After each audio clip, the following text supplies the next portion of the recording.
Hola, y una tarde volvimos para hacer nuevamente el de frente y en un día histórico y lleno de política, 11 de marzo, que nos remite al 1973, cuando el tío Héctor Cámpora ganaba la presidencia junto a Solano Lima. Por eso hemos invitado a un politólogo joven que nos va a ayudar a entender esta situación por la cual estamos atravesando. En un minuto estamos con Gustavo Mendoza. Hola, y una tarde volvimos para hacer nuevamente el de frente y en un día histórico y lleno de política, 11 de marzo, que nos remite al 1973, cuando el tío Héctor Cámpora ganaba la presidencia junto a Solano Lima. Por eso hemos invitado a un politólogo joven que nos va a ayudar a entender esta situación por la cual estamos atravesando. En un minuto estamos con Gustavo Mendoza. Hola, y una tarde volvimos para hacer nuevamente el de frente y en un día, así como el cierre había sido analizando un poco toda la cuestión de la política nacional e internacional, y lo habíamos anunciado al amigo Mendoza, politólogo, que nos ayuda a entender y interpretar de qué va. ¿Cómo está, Gustavito? Buenas tardes. Muy bien, Carlos, agradecerte nuevamente la invitación, y sí, hubo bastante repercusión de aquel programa por esa forma de comprender la política y el mundo que usted tiene a través de su pregunta, que son la clave fundamental. Resultó algo interesante, así que bueno, veremos si podemos repetir el nivel. Ocurre que para los jujeños, sobre todo, en el febrero no cuenta, pero para el resto del mundo sí. Sí, claro. O sea, ahí no hay, por más que los brasileños hagan samba 7 días, la vida sigue. Sí, que enero el de Lula. Enero de Lula fue potente. Eso vamos a hablar después, de 3 líderes americanos. No quiero decir latinoamericanos porque una es, ya se lo voy adelantando, Claudia Sheinbaum Porta. ¿Cómo analizás el escenario hoy con relación a lo que planteábamos como posible en diciembre, después de Trump presidente, Putin que sigue siendo presidente y zar prácticamente, los chinos que cada vez crecen más, no solo en la demografía, sino en la economía y en el poder que tienen? ¿Cómo ves ese escenario? Lo que habíamos nosotros más o menos puesto en relieve en aquel momento, se dieron cosas bastante interesantes que tienen que ver con ese análisis, ¿no? Esta conjunción de intereses de Rusia con Estados Unidos, que parecía en ese momento algo descabellado. Claro, anómalo, pero uno cuando se fija siempre en los comportamientos históricos es más fácil poder predecir esos comportamientos. Y bueno, este humilde lector de la política, en base al oficio que tenemos nosotros, pudimos anticipar algunos escenarios. Se dieron de esas características. Lo que pasa es que acá se unió una cuestión todavía más evidente para el gran público a través de lo que fue ese escenario en la Casa Blanca con Zelensky, y se dio en pasos muy acelerados esa unidad, ¿no? Pasando a ser Rusia hoy el gendarme del mundo. Y no los Estados Unidos, digamos, ¿no? Entonces, el gran equilibrio en términos de relaciones internacionales hoy del mundo es Rusia, que está entre China y los Estados Unidos, digamos.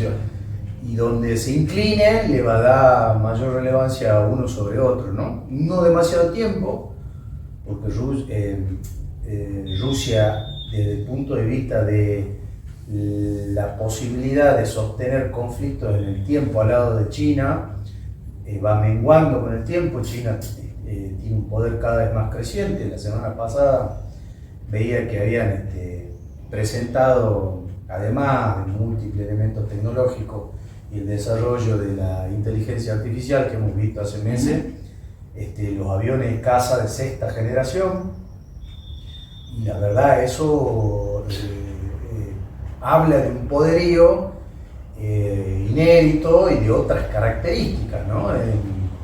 Entonces, lleva adelante un desarrollo en términos económicos en los últimos 10-15 años formidable, y a eso le va uniendo la misma capacidad en términos bélicos que tiene Rusia, si se quiere, y va empardando con lo que la OTAN ofrece, ¿no? En el medio eso, esta aceleración de relaciones casi carnales, de las que Putin hoy se debe estar ya no sonriendo, sino carcajeando. Tenemos un nuevo escenario en Europa a través de esa relación. La OTAN perdió fuerza, ¿cierto? Perdió fuerza y Rusia avanzada en otros términos, ¿no? Recordemos nosotros que en el conflicto, digamos, en la crisis de los misiles, ya se da un escenario de ciertas particularidades. Luego Ronald Reagan firma un acuerdo con Rusia para que no avancen sobre su patio trasero precisamente. Eso Bill Clinton lo deja de lado, avanza con la OTAN en cierto escenario, sobre todo en los países del este que se desmembraban. Pero tiene que ver el tema del gas, el tema de... Claro, y a partir de eso Estados Unidos en el 2006 ya hace un avance de otras características, y en el 2010, 2012, en el conflicto que tiene Rusia, en Georgia y en Ucrania, que van precipitando el escenario actual, y bueno, al día de hoy lo que sucede en Ucrania, ¿no? Entonces, el giro de ese tipo de relaciones de 30 años de diplomacia y sobre todo de desarrollo bélico de la zona, particularmente de Estados Unidos, que usa la herramienta de la OTAN, hace de que esto sea un desconcierto para muchos, pero para aquellos que hemos visto cómo se ha forjado el liderazgo de Donald Trump, no es para nada anómalo. Y esto va a durar lo que dure Trump. Y es por eso que hemos visto en esa Casa Blanca, al lado de Zelensky, al vice de Trump, sobre todo, él empieza increpándolo, y es una forma, en términos de lo que es la comunicación política, de ir avisorando, porque Trump ya no puede ser reelecto, ir avisorando el nuevo liderazgo que se viene, ¿no? Que probablemente en esta dinámica que tienen los Estados Unidos siempre de reelegir su presidente, él sea el hombre que deje Trump. Por edad tampoco Trump. Sí, bueno, lo hemos visto en el último presidente, ¿no? Ya Biden estaba complicado en términos de salud, pero bueno, Trump parece un hombre mucho más vital. Porque casi tiene la misma edad, pero es un hombre mucho más vital, y veremos cómo se configura ese nuevo escenario desde la perspectiva de la política local norteamericana para lo que sigue en la política internacional. Y Trump es un desconcierto en muchos términos. La política comercial anódina, que hace que incluso sus socios no sepan qué van a hacer, detrás de ese MAGA, de hacer América grande de nuevo, esconde muchos artilugios que lo que pretende, discursivamente al menos, es que nuevamente Norteamérica sea el gran motor económico del mundo. Complejo. Bueno, ahí, por ejemplo, es una bravuconada, es un paso y comedia, ¿Cuánto hay de cierto en esto del arancelamiento y de todo este show de Porto? Bueno, ahora México está deportando norteamericanos también, y qué sé yo. ¿Cuánto, o es realmente la política de protección de la economía interna? México es un motor económico de Estados Unidos, le aporta muchísimo en términos de lo que es regalías y lo que es el trabajo en sí, de aquellos trabajos que la clase media norteamericana no está dispuesta a hacer, que es una clase media muy amplia y más elevada todavía que la nuestra. Entonces, en términos de ese estatus, México se posicionó siendo precisamente el vagón de ese furgón, digamos, y le va a ser muy complicado llevarse mal con su principal socio económico. Es como si nosotros de Brasil despreciáramos muchas formas y maneras. Intentamos hacer, ¿no? Así que ese escenario precipita sin duda incertidumbre, sobre todo en el posicionamiento económico de México, que ha crecido muchísimo con AMLO, y que le ha permitido hacer algo inédito, que es precisamente poner la política detrás del desarrollo económico. Cuando coincide la política con los tiempos empresarios, se dan los mejores frutos para la ciudadanía. Y en ese andarivel va esta sociedad con los Estados Unidos, en particular, que ya le resultó muy fructífera con Biden. Trump tiene la impronta de que todo aquello que fue bueno con Biden, él lo vuelve negativo y lo subvierte. Está muy argentinizado. Está muy argentinizado. ¿Parece alguien? Sí, que nosotros los argentinos tenemos como posición siempre el que viene, todo el que... Pero eso en todos los aspectos. Sí, todo el que hizo el anterior. El sindicato, claro, todo lo que hizo el anterior está muy mal, esto es lo que hay que hacer, entonces vivimos pendulando y no nos hace tener un equilibrio. Parecía que México lo había encontrado, ahora con este nuevo intérprete le va a costar muchísimo más, sobre todo desde el punto de vista del liderazgo de quien ya mencionaste, que parece una mujer de otras características que AMLO, ¿no? AMLO tenía ciertas habilidades que le había dado fracasar. Fracasar le enseña mucho al dirigente. El ejemplo de Lula, el propio AMLO, que tantas veces se presentó y no había podido llegar a la máxima, al máximo escalafón, si se quiere, que tiene un ciudadano en cualquier país.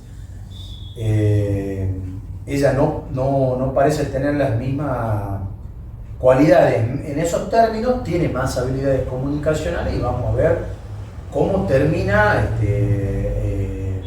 arreglándose algo de eso. Creo que lo que más le puede perjudicar a México en lo inmediato es todo lo que sea lo agrario, ¿no? ¿Por qué? Porque Trump es un gran defensor de esa América naranja que se llama, que son precisamente todos esos sectores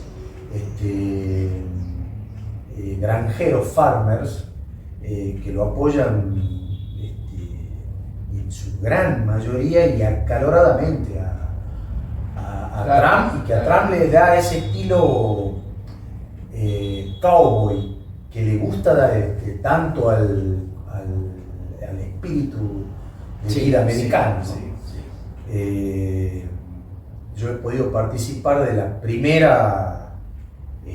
del primer proceso en donde se analizaba la elección de Donald Trump, y de cerca he podido ver eso, y es algo que en los farmers provoca realmente un sentimiento atípico en la política norteamericana. Así que es un sector al que él le debe mucho, y en esta elección esos sectores del sur de Estados Unidos han dado resultados en donde él sin duda le va a devolver con alguna política que tiene que ver en el condicionamiento de ese México. Pero me parece que Sheinbaum tiene otra actitud frente a las cosas. O sea, si hay que ir al frente, va al frente. Así es. Y si hay que negociar, negocia. O sea, tiene un poco Más las dos confrontador. condiciones, ¿no? Porque Más confrontador. veía... Bueno, de hecho, la mujer que en esos escenarios de poder llega a esos niveles, sin duda tiene esas características, Cristina Fernández. Sí, pero hay la imagen que da Claudia Sheinbaum cuando uno la ve parada en la tarima, es de una mujer, hoy la veía, decidieron que este es el año de la mujer indígena. Una periodista blanca, ¿lo viste? De teñida de blanco, le dice, ¿por qué este año tal cosa y por qué no? Y le repregunta, y sigue, pero con argumentos, con claridad, uno la ve y no está ni enojada ni nada. No. Bueno, eso me pareció... Imaginemos un escenario de esas características, Casa Casa Blanca, Blanca, con Zelensky, bueno, llevándola a esa. Sí, es diferente. Entonces, creo que debe bregar por los intereses de México y no tanto por su estilo. La política diplomática de Estados Unidos históricamente ha sido de esas características. Nosotros somos los que en algún punto somos genuflexos y no somos como la Cancillería de Itamaraty, que sigue una línea política y la traza 60 años. Entonces, Sí, es distinto. claro, la Cancillería mexicana creo que debe ir en esos términos, pero bueno, es muy difícil con un outsider predecir más que en los comportamientos históricos dados. Así es. Y de ahí el tinte emocional de lo que juega en el momento puede hacerte dar como resultado muy malas pasadas, si no preguntémoslo a Zelensky, ¿no? Que fue relajado un escenario y... Sí, ahora tienen que ir a buscar cómo solucionan lo mínimo para pues, su imagen ya no la salva más. Gustavito, la América nuestra, la morena, llamando Orsi, ¿cómo lo ves en Uruguay? ¿Lo ves? Viene apoyado por el bloque de Pepe Mujica. Sí, claro. Bueno, si hay un lugar que pendula y no cambian demasiadas cosas, es precisamente Uruguay, uno de los países más estables en términos político-económicos de Latinoamérica, sin ningún lugar a duda, conjuntamente con Costa Rica, me parece que son dos puntos álgidos en términos de seguir una política comercial, económica, independientemente de quién sea el intérprete, ¿no? A pesar de haberlo tenido, por ejemplo, a este dirigente, ¿no?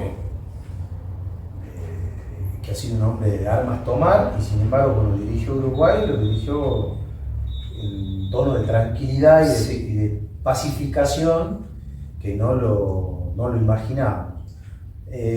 Creo que va a ir en ese mismo andarivel. Obviamente Uruguay pesa en términos simbólicos y no tanto... Claro, y no real. Claro, es lo mismo que Costa Rica, ¿no? Pesa en términos simbólicos, sobre todo para la región centro, y no tanto en términos de lo que es el mercado y de lo que puede llegar a producir con sus políticas, como puede ser Brasil, digamos, que a donde va es muy difícil que nosotros podamos mirar para otro lado, ¿no? Tenemos que ir en consonancia, si no es difícil, Sí. Sobre todo en los últimos 20 años, desde el punto de vista de la explosión demográfica y del mercado. A partir de Fernando Cardoso para adelante, Brasil ha tenido muchas políticas que también se han trazado independientemente del arco ideológico de quien dirija. Así que me parece que Uruguay va ahí en esa composición. Hay que ver cómo se comporta el Mercosur, que es para mí la gran incógnita de las últimas reuniones que hemos visto. Por ejemplo, en particular para nosotros, Trump-Milley, se hablaba incluso de un tratado de libre comercio. Eso rompe Mercosur y echaría por tierra todo un proyecto político de casi 40 años. Difícil. Así que, pero bueno, lo que decimos el outsider. A Milei no lo podemos interpretar en base a la historia, sino que todo lo que va pasando es, claro, él va resolviendo. Quizá en un segundo mandato ya sepamos determinados comportamientos y pierda capacidad de sorpresa, pero ahora las sorpresas son constantes y tienen que ver con un poco por su estilo y un poco por carecer de poder político en el Senado y en la Cámara de Diputados. Pero tiene billetera. Bueno, lo hemos podido evidenciar que el hiperpresidencialismo tiene ese nombre precisamente por lo que ha logrado Milei a pesar de no tener los escaños necesarios. Sí. El hiperpresidencialismo le ha dado resultados a pesar de no tener la banca necesaria. Y eso muestra de por qué repartir los poderes para intentar balancear algo que estaría desbalanceado, ¿no? Ya lo decía Montesquieu, digamos, tratar de hacer un sistema de peso y contrapeso, cosa que las decisiones no sean tan atolondradas. Evidentemente... Poco lo leí, menos lo ponen. Sí, sobre todo nuestra Constitución que le ha dado características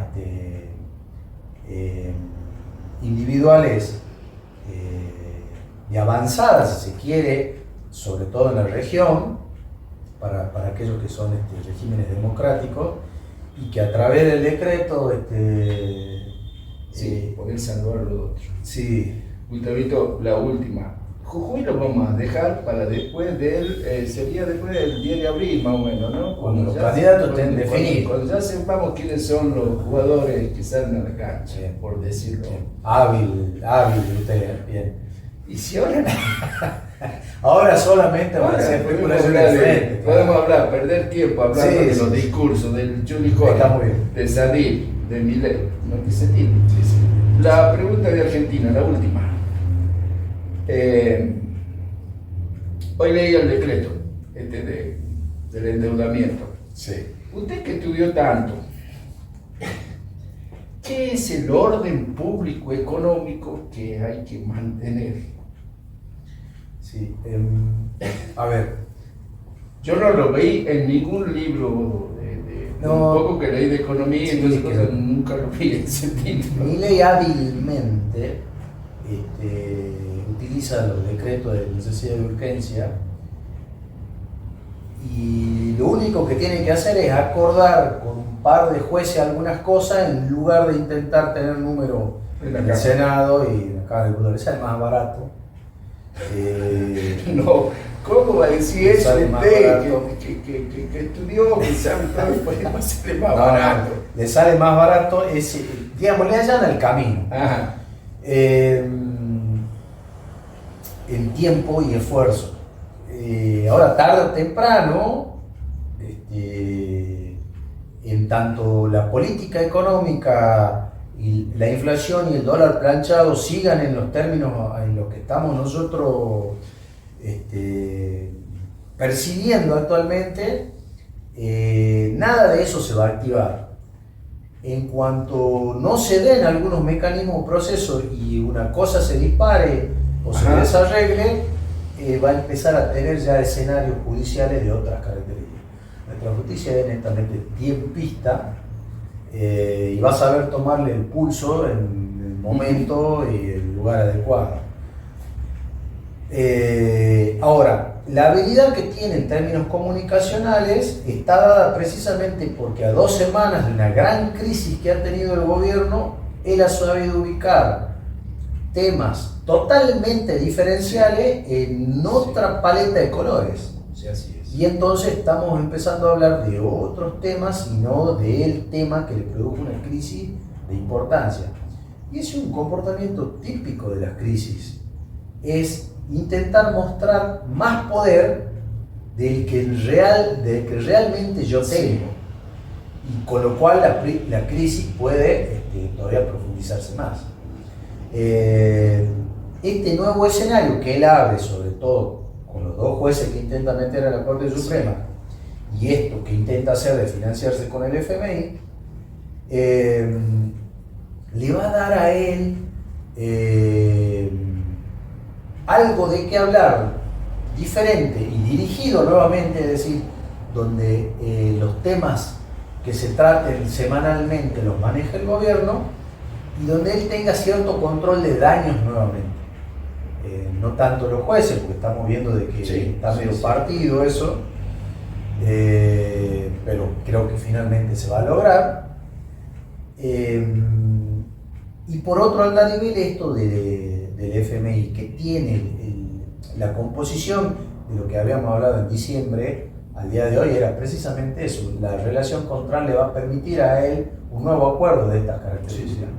Lo que no habíamos advertido era que iba a pedir más dinero. Lo que nosotros habíamos analizado allí, iban a dar lo que faltaba. Claro, que iban a prolongar plazos, iban a ser más laxos y no. Milei pone un tono más en la discusión, pretende hacerlo sin acuerdo, Sí, claro. que eso es constitucionalmente está es grave. establecido, y bueno, le pone muchas calorías en términos de conflictividad con respecto a lo que pueda pasar con la justicia y la Corte Suprema debido a eso. Por eso es que el paso, son dos pasos que se dan, que uno ayuda al otro. Si él logra la mayoría en la Corte, el acuerdo con el FMI se puede hacer de la forma que él pretende, sin ir precisamente por el lugar más débil que tiene, que es el Congreso. Entonces es un mecanismo que va muy en el fleje, pero está muy bien racionalizado, y que va a dar resultado en tanto y en cuanto se conserven estas tres tesis que nombramos, ¿no? Estas tres posiciones. La crisis le ha dado a él una baja de la imagen. Quienes más adeptos a él, 48 puntos, quienes menos ya le dan 40. Le ha dado una baja de la imagen, que son de aquellos adherentes que han llegado a apoyarlo al último, porque no había ninguna opción que les gustara. Y como nosotros decimos en comunicación política, haciendo análisis, el último en llegar es el primero en irse, en términos electorales. Bueno, eso le ha pasado ahora con este cimbronazo. Veremos cómo empieza a resolver, sobre todo el principal escollo del nudo gordiano que tiene, que es octubre. Pone toda la carne en el asador para ganar las elecciones en este octubre venidero, ya sin paso. Y parte de ese esquema ganador es resolver estos dos ítems. Si logra resolver eso, se puede llegar a ganar la elección por lo menos hasta octubre. Y en octubre veremos ¿Qué pasa? cómo se puede llegar a reconfigurar a una semana, 2 semanas después, la nueva política económica, que se advierte que puede haber un escenario devaluador idem Macri. Carlito, muchísimas gracias por estar un día. Sí. Muchísimas gracias. Muchas gracias a vos, Carlos. Y no, en serio, después vamos a ver Jujuy, pero eso es materia, como usted es profe, es otra materia. Hasta luego, gracias, Carlos. Ahí está, pasó Gustavo dándonos un pantallazo general de cómo es la política internacional, y en la cual Argentina tendrá que tratar de insertarse para ver cómo salimos de esta. Mañana miércoles, no se olvide, la marcha de los jubilados. Ah, no, cierto que en Jujuy no hay jubilados, no hay marcha y no hay hinchada tampoco. No importa, sígalo por televisión y rece y apoye a nuestros viejos, que sí saldrán en otras provincias. Nosotros, Dios mediante, nos reencontraremos en cualquier momento para hacer otro De Frente.